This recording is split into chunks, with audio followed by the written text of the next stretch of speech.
NIA जिस तरीके नाल कार्रवाई कर रही है उस नूं तुसीं गलत मानदे हो इस किसानी संघर्ष दे विच? ਟੈਰਰ ਫੰਡਿੰਗ ਹੈਗੀ ਹੈ ਉਹ ਗਲਤ ਹੈਗਾ। ਪਿਛਲੇ 3-4 ਦਿਨ ਤੋਂ ਕੀ ਹੋਇਆ ਕਿ ਧੜਾਧੜ 25-30-40 ਲੋਕਾਂ ਨੂੰ ਇਹ ਨੋਟਿਸ ਆ ਚੁੱਕੇ ਨੇ।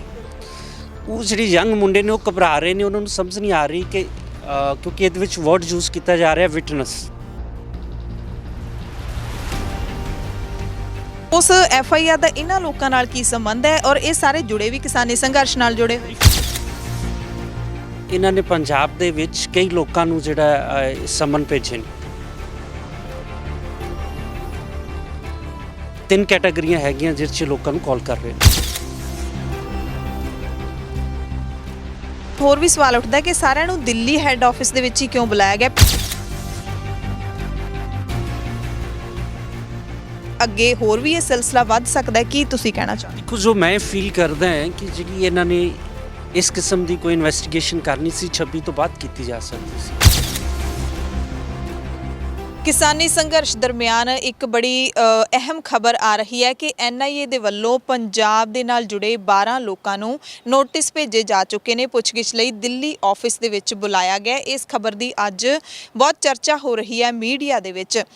ਇਹ ਖਬਰ ਆਉਣ ਤੋਂ ਬਾਅਦ ਜਿਨ੍ਹਾਂ ਨੂੰ ਨੋਟਿਸ ਮਿਲੇ ਨੇ ਉਹਨਾਂ ਦੇ ਵਿੱਚ ਘਬਰਾਹਟ ਵੀ ਹੈ ਕਿ NIA ਕੌਮੀ ਜਾਂਚ ਏਜੰਸੀ ਹੈ, ਬੜਾ ਵੱਡਾ ਨਾਮ ਹੈ, ਇਨਵੈਸਟੀਗੇਸ਼ਨ ਏਜੰਸੀ ਹੈ। ਇਨਵੈਸਟੀਗੇਸ਼ਨ ਦੇ ਲਈ ਦਿੱਲੀ ਬੁਲਾਇਆ ਗਿਆ। ਇਹਦੇ ਵਿੱਚ ਸਵਾਲ ਉੱਠਦੇ ਨੇ ਕਿ ਹੁਣ ਆਖਿਰਕਾਰ ਹੋਊਗਾ ਕੀ? ਤੇ ਸਾਰੇ ਲੋਕਾਂ ਨੂੰ ਇੱਕ ਕੇਸ ਦੇ ਵਿੱਚ ਬੁਲਾਇਆ ਗਿਆ। 15/12/2020 ਨੂੰ ਇੱਕ ਕੇਸ ਹੈ ਜਿਹੜਾ ਉਹ ਦਰਜ ਹੋਇਆ ਸੀ, ਉਹਦੇ ਵਿੱਚ ਇਹਨਾਂ ਸਾਰਿਆਂ ਨੂੰ ਬੁਲਾਇਆ ਗਿਆ। ਤਾਂ ਸਵਾਲ ਉੱਠਦਾ ਹੈ ਕਿ ਇੱਕ ਕੇਸ ਦੇ ਨਾਲ ਕਿਹੜਾ ਕੇਸ ਹੈ ਜਿਹਦੇ ਨਾਲ ਇਹਨਾਂ ਸਾਰਿਆਂ ਦਾ ਸੰਬੰਧ ਹੈ? ਜਿਹੜੇ ਲੋਕਾਂ ਨੂੰ ਨੋਟਿਸ ਭੇਜੇ ਗਏ ਨੇ ਉਹਨਾਂ ਦੇ ਵਿੱਚ ਪੱਤਰਕਾਰ ਭਾਈਚਾਰੇ ਦੇ ਲੋਕ ਵੀ ਸ਼ਾਮਿਲ ਨੇ, ਟਰਾਂਸਪੋਰਟਰ ਵੀ ਸ਼ਾਮਿਲ ਨੇ ਤੇ ਇੱਕ ਕਿਸਾਨ ਲੀਡਰ ਬਲਦੇਵ ਸਿੰਘ ਸਿਰਸਾ ਵੀ ਸ਼ਾਮਿਲ ਨੇ, ਇੱਕ ਅਦਾਕਾਰ ਦੀਪ ਸਿੱਧੂ ਜਿਹੜੇ ਕਿ ਕਿਸਾਨੀ ਸੰਘਰਸ਼ ਦੇ ਵਿੱਚ ਪਹਿਲੇ ਦਿਨ ਤੋਂ ਜੁੜੇ ਹੋਏ ਨੇ ਉਹ ਵੀ ਸ਼ਾਮਿਲ ਨੇ। ਸੋ ਇਹ ਸਾਰੇ ਪੂਰੇ ਮਸਲੇ ਦਾ ਜਿਹੜਾ ਕਾਨੂੰਨੀ ਪੱਖ ਜਾਣਨ ਦੇ ਲਈ ਅਸੀਂ ਪੰਜਾਬ ਹਰਿਆਣਾ ਹਾਈ ਕੋਰਟ ਦੇ ਸੀਨੀਅਰ ਵਕੀਲ ਸਿਮਰਨਜੀਤ ਸਿੰਘ ਦੇ ਨਾਲ ਗੱਲਬਾਤ ਕਰਾਂਗੇ ਜਿਹੜੇ ਸਾਡੇ ਨਾਲ ਜੁੜੇ ਹੋਏ ਨੇ। ਵਕੀਲ ਸਾਹਿਬ, ਬਹੁਤ-ਬਹੁਤ ਸਵਾਗਤ ਹੈ ਦਾ ਖਾਲਸ ਟੀਵੀ ਤੇ। ਸਤਿ ਸ਼੍ਰੀ ਅਕਾਲ ਜੀ। ਸੋ ਵਕੀਲ ਸਾਹਿਬ, ਇੱਕ ਜਿਵੇਂ ਆਪਾਂ ਸਾਰੇ ਦੇਖਦੇ ਹਾਂ ਨੋਟਿਸ ਦੇ ਵਿੱਚ ਸਾਰਿਆਂ ਦੇ ਵਿੱਚ ਇੱਕੋ ਹੀ ਗੱਲ ਲਿਖੀ ਹੋਈ ਹੈ ਕਿ 15/12/2020 ਨੂੰ ਜਿਹੜੇ ਇੰਨੀਆਂ ਧਾਰਾਵਾਂ ਦੇ ਤਹਿਤ ਕੇਸ ਦਰਜ ਹੋਇਆ ਸੀ ਇਹਦੇ ਵਿੱਚ ਇਹਨਾਂ ਸਾਰਿਆਂ ਨੂੰ ਬੁਲਾਇਆ ਗਿਆ। ਇਹਦਾ ਕੀ ਮਤਲਬ ਹੈ? ਇਹਨਾਂ ਭੈਣ ਜੀ ਜਿਹੜੀ ਜਿਵੇਂ ਪੰਜਾਬ ਪੁਲਿਸ FIR ਦਰਜ ਕਰਦੀ ਹੈ, ਇਵੇਂ CBI ਔਰ ਜਿਹੜੀ NIA ਹੈ ਇਹ RC ਦਰਜ ਕਰਦੀ ਹੈ। ਕਿ ਦਿੱਲੀ ਦੇ ਵਿੱਚ ਜਿਹੜੀ NIA ਨੇ ਇੱਕ ਆਪਦਾ ਮੋਟੋ ਲੈ ਕੇ ਇੱਕ 15 ਦਸੰਬਰ 2020 ਨੂੰ ਗੁਰਪਤਵੰਤ ਪੰਨੂ, ਹਰਦੀਪ ਸਿੰਘ ਨਿੱਜਰ ਤੇ ਪਰਮਜੀਤ ਸਿੰਘ ਪੰਮੇ ਦੇ ਖਿਲਾਫ ਇੱਕ FIR ਕੀਤੀ ਹੈ। ਉਸ FIR ਨੂੰ ਲੈ ਕੇ ਇਹਨਾਂ ਨੇ ਪੰਜਾਬ ਦੇ ਵਿੱਚ ਕਈ ਲੋਕਾਂ ਨੂੰ ਜਿਹੜਾ ਸਮਨ ਭੇਜੇ ਨੇ ਔਰ ਇਕੱਲਾ ਇਸ ਤੋਂ ਬਿਨਾਂ ਕੁਝ ਹੋਰ FIRs ਨੇ ਉਹਦੇ ਵਿੱਚ ਵੀ ਇਹਨਾਂ ਨੇ ਭੇਜੇ ਨੇ। ਪਰ ਉਸ FIR ਦਾ ਇਹਨਾਂ ਲੋਕਾਂ ਨਾਲ ਕੀ ਸੰਬੰਧ ਹੈ ਔਰ ਇਹ ਸਾਰੇ ਜੁੜੇ ਵੀ ਕਿਸਾਨੀ ਸੰਘਰਸ਼ ਨਾਲ ਜੁੜੇ ਹੋਏ? ਬਰੀਫ ਕਰਨ ਲੱਗੇ 3 ਕਿਸਮ ਦੇ ਲੋਕ ਨੇ। ਇੱਕ ਤੋਂ ਲੋਕ ਨੇ ਜਿਨ੍ਹਾਂ ਨੂੰ ਇਸ 15 ਦਸੰਬਰ ਵਾਲੀ ਪੰਨੂ ਹੁਣਾਂ ਵਾਲੀ FIR 'ਚ ਕਾਲ ਕੀਤਾ। ਕੁਝ ਲੋਕ ਨੇ ਜਿਨ੍ਹਾਂ ਨੂੰ ਹੋਰ FIRs ਦੇ ਵਿੱਚ ਕਾਲ ਕੀਤਾ ਇਹਨਾਂ ਨੇ।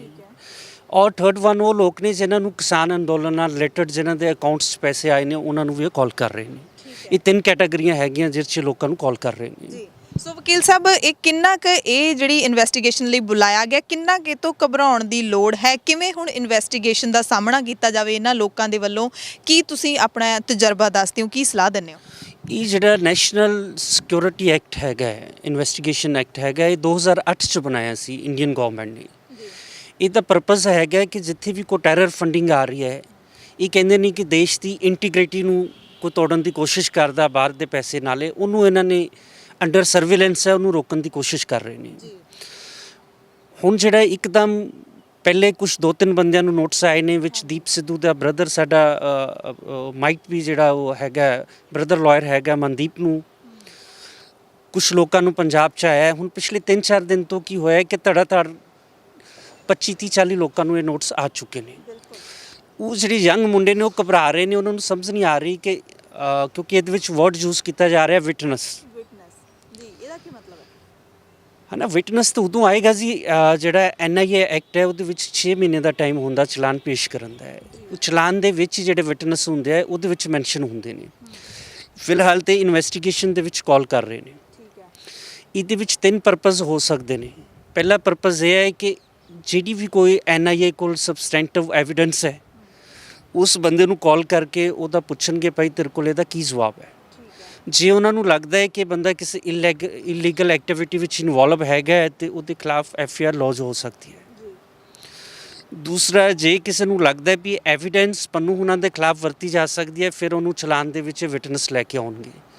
ਜੇ ਕੋਈ ਉਹਨਾਂ ਨੂੰ ਲੱਗਦਾ ਵੀ ਇਹਨਾਂ ਬੰਦਿਆਂ ਦਾ ਕੋਈ ਸਬੰਧ ਨਹੀਂ ਹੈਗਾ ਫਿਰ ਉਹਨਾਂ ਦੀ ਪੁੱਛਗਿੱਛ ਕਰਕੇ ਉਹਨਾਂ ਨੂੰ ਛੱਡ ਸਕਦੇ ਨੇ ਜੀ। ਸੋ ਵਕੀਲ ਸਾਹਿਬ ਇੱਕ ਹੋਰ ਵੀ ਸਵਾਲ ਉੱਠਦਾ ਕਿ ਸਾਰਿਆਂ ਨੂੰ ਦਿੱਲੀ ਹੈੱਡ ਆਫਿਸ ਦੇ ਵਿੱਚ ਹੀ ਕਿਉਂ ਬੁਲਾਇਆ ਗਿਆ? ਪਿਛਲੇ ਸਮੇਂ ਜਦੋਂ ਪੰਜਾਬ ਦੇ ਕਈ ਮੁੰਡਿਆਂ ਨੂੰ NIA ਨੇ ਬੁਲਾਇਆ ਸੀ, ਇੱਕ ਮੁੰਡੇ ਨੇ ਤਾਂ ਨੌਜਵਾਨ ਗੁਰਸਿੱਖ ਮੁੰਡਾ ਸੀ ਜਿਸ ਨੇ ਖੁਦਕੁਸ਼ੀ ਵੀ ਕਰ ਲਈ ਸੀਗੀ, ਇੱਥੇ ਚੰਡੀਗੜ੍ਹ 'ਚ ਵੀ ਬੁਲਾਇਆ ਗਿਆ ਸੀ। ਦਿੱਲੀ ਬੁਲਾਉਣ ਤੋਂ ਕੀ ਮਤਲਬ ਤੁਸੀਂ ਸਮਝਦੇ ਹੋ?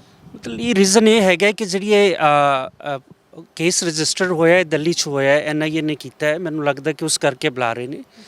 ਅਦਰਵਾਈਜ਼ ਮੋਹਾਲੀ ਦੇ ਵਿੱਚ ਇਹਨਾਂ ਦੀ NIA ਕੋਰਟ ਹੈਗੀ ਹੈ, ਬੜੈਲ ਜੇਲ੍ਹ ਦੇ ਵਿੱਚ ਇਹਨਾਂ ਦਾ ਸਬ ਆਫਿਸ ਹੈਗਾ, ਕਦੇ ਕਦੇ ਇਹ ਅੰਮ੍ਰਿਤਸਰ 'ਚ ਵੀ ਬੈਠਦੇ ਨੇ।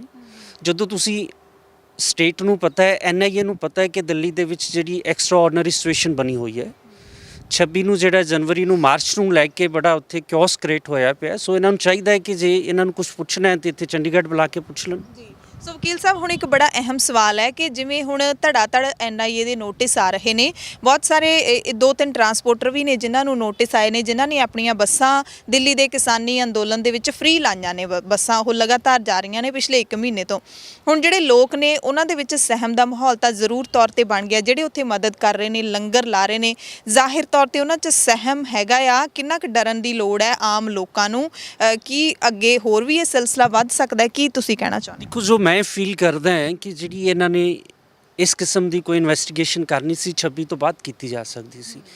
ਇਹ ਜਿਹੜੀ ਇੱਕਦਮ ਆਲ ਆਫ ਸਡਨ 3-4 ਦਿਨ ਤੋਂ ਨੋਟਿਸ ਆ ਰਹੇ ਨੇ, ਲੋਕ ਮਹਿਸੂਸ ਕਰ ਰਹੇ ਨੇ ਕਿ ਇਹ ਜਿਹੜਾ, ਕਿਉਂਕਿ ਜਿਹੜਾ BJP ਹੈਗੀ ਹੈ, ਜਿਹੜੀ ਨਰਿੰਦਰ ਮੋਦੀ ਦੇ ਹੇਠ ਏਜੰਸੀਜ਼ ਨੇ, ਉਹ ਇਹ ਫੀਡਬੈਕ ਕਰ ਰਹੀਆਂ ਨੇ ਕਿ ਜਿਹੜੇ ਉੱਥੇ ਲੰਗਰ ਚੱਲ ਰਹੇ ਨੇ, ਜਿਹੜੇ ਉੱਥੇ ਲੋਕਾਂ ਨੂੰ ਸ਼ੈਲਟਰ ਹੋਮ ਬਣੇ ਨੇ, ਇਹ ਸਾਰੀ ਫੰਡਿੰਗ ਜਿਹੜੀ ਹੈ ਪੰਜਾਬ ਦੇ ਜਿਹੜੇ ਲੋਕ ਅਬਰੋਡ 'ਚ ਬੈਠੇ ਨੇ ਉਹ ਕਰ ਰਹੇ ਨੇ।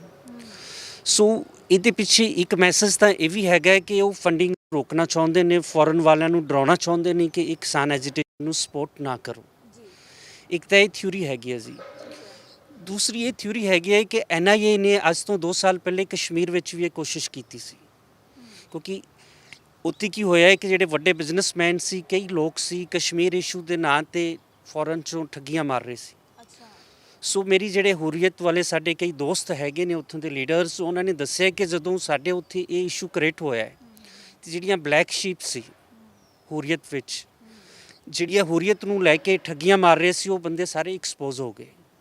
ਸੋ ਜਿਹੜਾ ਤੁਹਾਡਾ ਸਵਾਲ ਹੈਗਾ, ਇੱਥੇ ਜਿਹੜੇ ਜੈਨੂਅਨ ਲੋਕ ਨੇ, ਮਤਲਬ ਵੇਖੋ ਪੈਸਾ ਆ ਰਿਹਾ ਮਨੀਗ੍ਰਾਮ ਰਾਹੀਂ ਆ ਰਿਹਾ, ਵੈਸਟਰਨ ਯੂਨੀਅਨ ਰਾਹੀਂ ਆ ਰਿਹਾ, ਉਹ ਲੀਗਲਾਈਜ਼ ਮੈਥਡ ਹੈ। ਪਾਉਣ ਵਾਲੇ ਦਾ ਪਤਾ ਹੁੰਦਾ ਕਿ ਪਾ ਕੌਣ ਰਿਹਾ ਹੈ, ਇੱਥੇ ਲੈਣ ਵਾਲੇ ਦਾ ਪਤਾ ਹੁੰਦਾ ਕਿ ਰਿਸੀਵ ਕੌਣ ਕਰ ਰਿਹਾ ਹੈ। ਸੋ ਪੈਸਾ ਲੈਣਾ ਤੇ ਭੇਜਣਾ ਕੋਈ ਅਫੈਂਸ ਨਹੀਂ ਹੈਗਾ। ਅਫੈਂਸ ਹੈਗਾ ਕਿ ਜਦੋਂ ਤੁਸੀਂ ਕਿਸੇ ਅਨਨੋਨ ਸੋਰਸਸ ਤੋਂ ਬਾਹਰੋਂ ਪੈਸੇ ਮੰਗਵਾਉਂਦੇ ਹੋ, ਉਹ ਸੋਰਸ ਕਿਹੜਾ ਹੈਗਾ, ਉਹਦਾ ਪਰਪਸ ਨਹੀਂ ਕਲੀਅਰ ਕਰਦੇ, ਉਦੋਂ ਇਹ ਪ੍ਰੋਬਲਮ ਹੋ ਸਕਦੀ ਹੈ। ਤੇ ਵਕੀਲ ਸਾਹਿਬ, ਇਹ ਅਨਨੋਨ ਸੋਰਸ ਕਿਹੜੇ ਹੁੰਦੇ ਨੇ? ਵੈਸਟਰਨ ਯੂਨੀਅਨ, ਮਨੀਗ੍ਰਾਮ, ਇਹਨਾਂ ਬਾਰੇ ਸਾਨੂੰ ਵੀ ਪਤਾ ਹੈ ਕਿ ਬੈਂਕ ਦੇ ਥਰੂ ਆਉਂਦੇ ਨੇ। ਪਰਿਵਾਰ ਸਾਰਿਆਂ ਦੇ ਤਕਰੀਬਨ ਅੱਜਕੱਲ ਪੰਜਾਬ 'ਚੋਂ ਬਾਹਰ ਰਹਿੰਦੇ ਨੇ, ਉਹ ਵੀ ਪੈਸੇ ਭੇਜਦੇ ਨੇ। ਤੇ ਅਨਨੋਨ ਸੋਰਸ ਕਿਹੜਾ ਹੈਗਾ ਜਿਹਦੇ ਥਰੂ ਇਹਨਾਂ ਲੋਕਾਂ ਨੂੰ ਪੈਸੇ ਆਏ ਹੋਣਗੇ ਤੇ ਜਿਹਦੇ ਕਰਕੇ ਇਹਨਾਂ ਨੂੰ ਨੋਟਿਸ ਮਿਲਿਆ? ਦੇਖੋ, ਸਭ ਤੋਂ ਪਹਿਲੇ ਤਾਂ ਇਹਨਾਂ ਨੂੰ ਕਲੀਅਰ ਕਰਨਾ ਪਊਗਾ ਕਿ ਪੈਸੇ ਭੇਜਣ ਵਾਲਾ ਬੰਦਾ ਕੌਣ ਹੈ ਬਾਹਰ, ਉਹਦਾ ਪਰਪਸ ਕੀ ਹੈ ਤੇ ਤੁਹਾਡਾ ਰਿਲੇਸ਼ਨ ਕੀ ਹੈਗਾ। ਜੇ ਉਹ ਤਿੰਨੋਂ ਗੱਲਾਂ ਕਲੀਅਰ ਹੈਗੀਆਂ ਨੇ ਫਿਰ ਤਾਂ ਘਬਰਾਉਣ ਦੀ ਲੋੜ ਨਹੀਂ ਹੈਗੀ। ਜੀ ਭੇਜਣ ਵਾਲਾ ਬੰਦਾ ਅਨਨੋਨ ਹੈਗਾ, ਤੁਹਾਡਾ ਪਰਪਸ ਕਲੀਅਰ ਨਹੀਂ ਹੈਗਾ, ਤੁਸੀਂ ਪੈਸੇ ਮੰਗਾ ਕਿਉਂ ਰਹੇ ਹੋ, ਉਹ ਕਲੀਅਰ ਨਹੀਂ ਹੈਗਾ, ਇਹੋ ਹੀ ਸਵਾਲ ਤਾਂ ਇਹਨਾਂ ਨੇ ਇਹਨਾਂ ਕੋਲ ਪੁੱਛਣੇ ਹੈਗੇ ਨੇ ਜੀ। ਸੋ ਇਹ ਜਿਹੜੀ ਇਨਵੈਸਟੀਗੇਸ਼ਨ ਹੁੰਦੀ ਹੈ ਖਾਸ ਕਰਕੇ ਫੰਡਿੰਗ ਨੂੰ ਲੈ ਕੇ, ਕਿਉਂਕਿ ਫੰਡਿੰਗ ਦਾ ਰੌਲਾ ਪਹਿਲੇ ਦਿਨ ਤੋਂ ਸਰਕਾਰ ਪਾ ਰਹੀ ਹੈ, ਕਿਸਾਨਾਂ ਨੂੰ ਕਹਿ ਰਹੀ ਹੈ ਕਿ ਤੁਸੀਂ ਬਾਹਰੋਂ ਪੈਸੇ ਮੰਗਾ ਰਹੇ ਹੋ। ਉਹ ਕਹਿੰਦੇ ਨੇ ਕਿ ਸਾਡੇ ਬੱਚੇ ਨੇ ਬਾਹਰ ਗਏ, ਪਰ ਇੱਥੇ ਤਾਂ ਸੰਘਰਸ਼ ਦੇ ਵਿੱਚ ਲੱਖਾਂ ਲੋਕ ਜੁਟੇ ਹੋਏ ਨੇ, ਲੱਖਾਂ ਲੋਕਾਂ ਨੂੰ ਪੈਸੇ ਬਾਹਰੋਂ ਆਏ ਹੋਣਗੇ ਤੇ ਕੁਝ ਕੁ ਲੋਕਾਂ ਨੂੰ ਨੋਟਿਸ ਕਿਉਂ ਭੇਜਿਆ ਗਿਆ? ਯਾਨੀ ਕਿ ਉਹੀ ਤੁਸੀਂ ਦੱਸਿਆ ਕਿ ਜਿਨ੍ਹਾਂ ਨੂੰ ਅਨਨੋਨ ਮੈਥਡ ਤੋਂ ਆਏ ਹੋਣਗੇ। ਸੋ ਪੁੱਛਗਿੱਛ ਹੈ ਜਿਹੜੀ, ਉਹਦੇ ਵਿੱਚ ਇਹਨਾਂ ਨੂੰ ਪ੍ਰੂਫ ਵੀ ਦੇਣੇ ਪੈਣਗੇ, ਕਿਵੇਂ ਇਹ ਸਾਹਮਣਾ ਕਰਨਗੇ ਪੜਤਾਲ ਦਾ? ਸਭ ਤੋਂ ਫਸਟ ਆਫ ਆਲ, ਜਿਹੜੇ ਲੋਕ ਸਿੱਖੀ ਨੂੰ ਨਹੀਂ ਜਾਣਦੇ, ਸਾਡੇ ਸਿੱਖਾਂ ਵਿੱਚ ਇੱਕ ਦਸਵੰਧ ਦੀ ਪ੍ਰੋਵੀਜ਼ਨ ਹੈਗੀ ਹੈ ਕਿ ਹਰ ਸਿੱਖ ਜਿਹੜਾ ਆਪਦੇ ਦਸਵੰਧ ਵਿੱਚੋਂ ਸੇਵਾ ਲਈ ਪੈਸੇ ਭੇਜਦਾ ਹੈ। ਦੇਖੋ, ਜਦੋਂ ਹੜ੍ਹ ਆਉਂਦੇ ਨੇ, ਜਦੋਂ ਕੋਈ ਹੋਰ ਆਫਤ ਆਉਂਦੀ ਹੈ, ਜਿਹੜੇ ਬਾਹਰ ਬੈਠੇ ਸਿੱਖ ਨੇ ਉਹ ਆਪਦੇ ਦਸਵੰਧ ਵਿੱਚੋਂ ਪੈਸਾ ਭੇਜਦੇ ਨੇ। ਸੋ ਇਸ ਕਿਸਮ ਦਾ ਸਟੇਟ ਵੱਲੋਂ ਐਡੇ ਵੱਡੇ ਪੱਧਰ ਤੇ ਪ੍ਰੋਪੇਗੈਂਡਾ ਕਰਨਾ ਗਲਤ ਹੈ। ਪਹਿਲੇ ਤੇ ਸਿੱਖਾਂ ਦੀ ਜਿਹੜੀ ਫਿਲਾਸਫੀ ਹੈ ਸਾਡੀ, ਉਹਨੂੰ ਸਮਝਣਾ ਚਾਹੀਦਾ ਹੈ ਕਿ ਸਿੱਖ ਧਰਮ ਦੀ ਫਿਲਾਸਫੀ ਕੀ ਹੈਗੀ ਹੈ। ਹੁਣ ਇਸ ਚੀਜ਼ ਨੂੰ ਆਪਾਂ ਨੂੰ ਵੱਖ ਕਰਨਾ ਪਊਗਾ ਕਿ ਜਿਹੜੇ ਲੋਕ ਇਸ ਕਿਸਮ ਦੀਆਂ ਬਲੈਕ ਸ਼ੀਪਸ ਨੇ ਉਹ ਅਸੀਂ ਹੱਕ 'ਚ ਹੈ ਕਿ ਐਕਸਪੋਜ਼ ਹੋਣੀਆਂ ਚਾਹੀਦੀਆਂ ਨੇ। ਔਰ ਜੇ ਬੰਦਾ ਕੋਈ ਦੇ ਕ੍ਰੈਡੈਂਸ਼ੀਅਲਸ ਠੀਕ ਨੇ, ਜਿਹੜਾ ਕੋਈ ਗਲਤ ਕਰ ਨਹੀਂ ਰਿਹਾ, ਉਹਨੂੰ ਘਬਰਾਉਣ ਦੀ ਲੋੜ ਨਹੀਂ ਹੈਗੀ। ਸੋ ਵਕੀਲ ਸਾਹਿਬ, ਇੱਕ ਹੋਰ ਸਵਾਲ ਮੈਂ ਪੁੱਛਾਂਗੀ। ਬਿਲਕੁਲ ਸਹੀ ਗੱਲ ਕਹੀ ਹੈ ਕਿ ਜੇ ਹਰ ਅੰਦੋਲਨ ਦੇ ਵਿੱਚ ਹੁੰਦਾ ਹੈ, ਹਰ ਜਦੋਂ ਵੱਡੇ ਕੋਈ ਇਕੱਠ ਹੁੰਦੇ ਨੇ, ਜਦੋਂ ਕੋਈ ਇਹੋ ਜਿਹੀਆਂ ਲੋਕ ਲਹਿਰਾਂ ਚੱਲਦੀਆਂ ਨੇ, ਤਾਂ ਫੰਡਿੰਗ ਦੇ ਵਿੱਚ ਕੁਝ ਲੋਕ ਬਲੈਕ ਸ਼ੀਪ, ਜਿਵੇਂ ਇਹਨਾਂ ਨੇ ਕਿਹਾ ਹੈ ਵਕੀਲ ਸਾਹਿਬ ਨੇ, ਕਿ ਜੰਮੂ ਕਸ਼ਮੀਰ ਦੇ ਵਿੱਚ ਵੀ ਐਕਸਪੋਜ਼ ਹੋਈਆਂ ਸੀ। ਜੇ ਹੈਗੀਆਂ ਨੇ ਤਾਂ ਉਹਨਾਂ ਦਾ ਐਕਸਪੋਜ਼ ਹੋਣਾ ਬਣਦਾ ਆ, ਪਰ NIA ਜਿਸ ਤਰੀਕੇ ਨਾਲ ਕਾਰਵਾਈ ਕਰ ਰਹੀ ਹੈ ਉਸ ਨੂੰ ਤੁਸੀਂ ਗਲਤ ਮੰਨਦੇ ਹੋ ਇਸ ਕਿਸਾਨੀ ਸੰਘਰਸ਼ ਦੇ ਵਿੱਚ? ਦੇਖੋ, ਇਹਨਾਂ ਨੇ ਜਿਹੜਾ ਸਾਰਾ ਕੁਝ ਇੰਟਰਮਿੰਗਲ ਕਰ ਲਿਆ ਹੈ। ਕਿਸਾਨ ਸੰਘਰਸ਼ ਨੂੰ ਇਹਨਾਂ ਨੇ ਕਲਰ ਦੇਣ ਦੀ ਕੋਸ਼ਿਸ਼ ਕੀਤੀ ਹੈ ਕਿ ਇਹ ਟੈਰਰ ਫੰਡਿੰਗ ਹੈਗੀ ਹੈ, ਉਹ ਗਲਤ ਹੈਗਾ। ਯਾਨੀ ਕਿ ਇਹ ਵੀ ਹੋ ਸਕਦਾ ਹੈ ਕਿ NIA ਦੇ ਵੱਲੋਂ ਸਰਕਾਰ ਦੇ ਦਬਾਅ ਦੇ ਵਿੱਚ ਇਸ ਤਰ੍ਹਾਂ ਦੀ ਕਾਰਵਾਈ ਕੀਤੀ ਹੋਈ, ਸਰਕਾਰ ਦੇ ਕਹਿਣ ਤੇ ਕੀਤੀ ਹੋਈ ਹੋਵੇ। ਮਤਲਬ ਦੇਖੋ, ਹੁਣ ਤਾਂ ਐਕਸਪੋਜ਼ ਹੀ ਹੋ ਗਿਆ ਕਿ ਸੁਪਰੀਮ ਕੋਰਟ, ਇਹ NIA, ਇਹ CBI ਸਟੇਟ ਦੀਆਂ ਏਜੰਸੀਜ਼ ਨੇ, ਉਹਦੇ ਅਕੋਰਡਿੰਗਲੀ ਵਰਕ ਕਰਦੀਆਂ ਨੇ। ਸੋ ਇਹਦੇ ਵਿੱਚ ਜਿਹੜੀ ਵੱਡੀ ਗੱਲ ਹੈਗੀ ਹੈ, ਇਹ ਇਕੱਲੀ NIA ਹਰਾਸ ਨਹੀਂ ਕਰ ਰਹੀ। ਤੁਸੀਂ ਦੇਖਿਆ ਹੋਣਾ ਕਿ ਪੰਜਾਬ ਦਾ ਜਿਹੜਾ CID ਹੈਗਾ, ਉਹਦਾ ਫਾਈਨੈਂਸ਼ੀਅਲ ਵਿੰਗ ਵੀ ਲੋਕਾਂ ਨੂੰ ਕਾਲ ਕਰ ਰਿਹਾ ਹੈ, ਲਗਾਤਾਰ ਨਜ਼ਰ ਰੱਖ ਰਿਹਾ ਹੈ। ਜੇ ਸਰਕਾਰ ਨੂੰ ਲੱਗ ਰਿਹਾ ਇਸ ਕਿਸਮ ਦਾ ਕੁਝ ਗਲਤ ਹੈ, ਇਹਨਾਂ ਨੂੰ ਮੀਡੀਆ ਰਾਹੀਂ ਲੋਕਾਂ ਨੂੰ ਸਮਝਾਉਣਾ ਚਾਹੀਦਾ, ਭਾਈ ਪੈਸਾ ਇਸ ਢੰਗ ਨਾਲ ਲੈਣਾ ਤੇ ਇਸ ਢੰਗ ਨਾਲ ਭੇਜਣਾ ਹੈ। ਤੇ ਜੇ ਇਸ ਢੰਗ ਨਾਲ ਲਓਗੇ ਤੇ ਅਫੈਂਸ ਹੈਗਾ। ਇਹਨੂੰ ਸੈਂਸਿਟਾਈਜ਼ ਕਰਨ ਦੀ ਬਜਾਏ ਜਿਹੜਾ ਇਹਨਾਂ ਦਾ ਤਰੀਕਾ ਠੀਕ ਹੋਣਾ ਚਾਹੀਦਾ, ਉਹ ਜਿਹੜਾ ਤਰੀਕਾ ਹੈ ਉਹ ਠੀਕ ਨਹੀਂ ਹੈਗਾ। ਬਿਲਕੁਲ, ਉਹ ਜਿਹੜੀ ਮਨਸ਼ਾ ਹੈਗੀ ਹੈ ਸਰਕਾਰ ਦੇ ਹੱਕ 'ਚ ਹੀ ਭੁਗਤਦੀ ਹੈ। ਸੋ ਵਕੀਲ ਸਾਹਿਬ, ਆਖਰੀ ਸਵਾਲ ਮੈਂ ਤੁਹਾਡੇ ਤੋਂ ਪੁੱਛੂੰਗੀ। ਜਿਹੜੇ ਲੋਕਾਂ ਨੂੰ ਨੋਟਿਸ ਆਏ ਨੇ, ਬਲਦੇਵ ਸਿੰਘ ਸਿਰਸਾ ਨੇ ਤਾਂ ਇਨਕਾਰ ਕਰ ਦਿੱਤਾ ਕਿ ਕੱਲ੍ਹ ਦੀ ਪੇਸ਼ੀ 'ਚ ਮੈਂ ਸ਼ਾਮਿਲ ਨਹੀਂ ਹੋ ਸਕਦਾ, ਕੱਲ੍ਹ ਨੂੰ ਉਹਨਾਂ ਦੀ ਦੋਹਤੀ ਦਾ ਵਿਆਹ ਹੈਗਾ ਆ। ਸੋ ਬਾਕੀ ਜਿਹੜੇ ਲੋਕ ਨੇ, ਕੀ ਉਹਨਾਂ ਨੂੰ ਲੀਗਲ ਸਪੋਰਟ ਦੀ ਵੀ ਲੋੜ ਹੈ, ਉਹਨਾਂ ਨੂੰ ਵਕੀਲ ਕਰਨ ਦੀ ਵੀ ਲੋੜ ਹੈ? NIA ਜਦੋਂ ਇਹੋ ਜਿਹੀ ਪੁੱਛ ਪੜਤਾਲ ਕਰਦੀ ਹੈ ਤਾਂ ਕੀ ਇਹੋ ਜਿਹੀ ਸਲਾਹ ਦੀ ਲੋੜ ਹੁੰਦੀ ਹੈ? ਫਿਲਹਾਲ ਇਨਵੈਸਟੀਗੇਸ਼ਨ ਦੇ ਵਿੱਚ ਤੇ ਲਾਇਰ ਦੀ ਲੋੜ ਨਹੀਂ ਹੁੰਦੀ, ਕਿਉਂਕਿ ਇਨਵੈਸਟੀਗੇਸ਼ਨ ਬਿਟਵੀਨ ਬੰਦੇ ਦੇ ਦੁਆਲੇ ਔਰ ਇਨਵੈਸਟੀਗੇਸ਼ਨ ਆਫੀਸਰ ਨੇ ਕਰਨੀ ਹੁੰਦੀ ਹੈ। ਉਹਦੇ ਵਿੱਚ ਉਹ ਲੀਗਲ ਅਸਿਸਟੈਂਸ ਲੈ ਸਕਦਾ, ਗਾਈਡੈਂਸ ਲੈ ਸਕਦਾ ਹੈ। ਫਿਲਹਾਲ ਮੈਂ ਸਾਰਿਆਂ ਨੂੰ ਕਹਿਣਾ ਚਾਹੁੰਦਾ ਕਿ ਕੋਈ ਘਬਰਾਉਣ ਦੀ ਲੋੜ ਨਹੀਂ ਹੈਗੀ। ਤੁਸੀਂ ਪ੍ਰਪੇਅਰ ਹੋ ਕੇ ਜਾਓ, ਉਹਨਾਂ ਨੂੰ ਦੱਸੋ, ਜਿਹੜਾ ਸਵਾਲ ਪੁੱਛਦੇ ਨੇ ਉਸ ਸਵਾਲ ਦਾ ਜੋ ਵਾਜਬ ਜਵਾਬ ਹੈ ਉਹਨੂੰ ਦੇ ਦਿਓ, ਕੋਈ ਘਬਰਾਉਣ ਦੀ ਲੋੜ ਨਹੀਂ ਹੈਗੀ। ਤੇ ਆਲਮੋਸਟ ਸਾਨੂੰ ਸਾਰਿਆਂ ਨੂੰ ਰਿਕੁਐਸਟ ਕਰਨੀ ਚਾਹੀਦੀ ਹੈ ਕਿ ਜਦੋਂ ਤੁਹਾਡਾ ਇੱਥੇ ਮੋਹਾਲੀ 'ਚ ਕੋਰਟ ਹੈਗੀ ਹੈ, ਮੋਹਾਲੀ ਦੇ ਵਿੱਚ ਤੁਹਾਡਾ ਇੱਥੇ ਚੰਡੀਗੜ੍ਹ ਦੇ ਵਿੱਚ ਬੜੈਲ ਦੇ ਵਿੱਚ ਤੁਹਾਡਾ ਸਬ ਆਫਿਸ ਹੈਗਾ ਹੈ, ਤਾਂ ਫਿਰ ਸਾਨੂੰ ਇੱਥੇ ਡੀਲ ਕਰੋ, ਸਾਨੂੰ ਕਿਉਂ ਹਰਾਸ ਕਰ ਰਹੇ ਹੋ ਦਿੱਲੀ ਬੁਲਾ ਕੇ।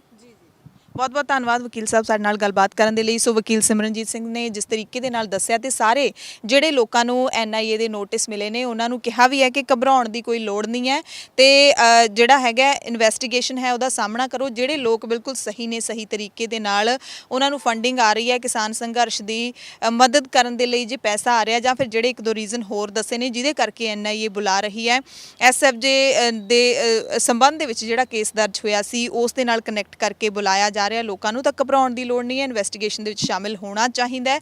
ਜੇ ਲੋਕ ਸਹੀ ਹੈਗੇ ਨੇ ਤਾਂ ਉਹਨਾਂ ਨੂੰ ਘਬਰਾਉਣ ਦੀ ਲੋੜ ਨਹੀਂ ਹੈ, ਤੇ ਇੱਕ ਪ੍ਰੋਪਰ ਵੇ ਦੇ ਨਾਲ, ਅੱਗੇ ਤੋਂ ਧਿਆਨ ਦੇ ਨਾਲ ਫੰਡਿੰਗ ਹੈ ਜਿਹੜੀ ਉਹ ਮੰਗਵਾਉਣੀ ਚਾਹੀਦੀ ਹੈ। ਵੀਡੀਓ ਜਰਨਲਿਸਟ ਹਰਵਿੰਦਰ ਸਿੰਘ ਦੇ ਨਾਲ ਹਰਸ਼ਰਨ ਕੌਰ ਦਾ ਖਾਲਸ TV ਲਈ ਚੰਡੀਗੜ੍ਹ ਤੋਂ ਖਾਸ ਰਿਪੋਰਟ।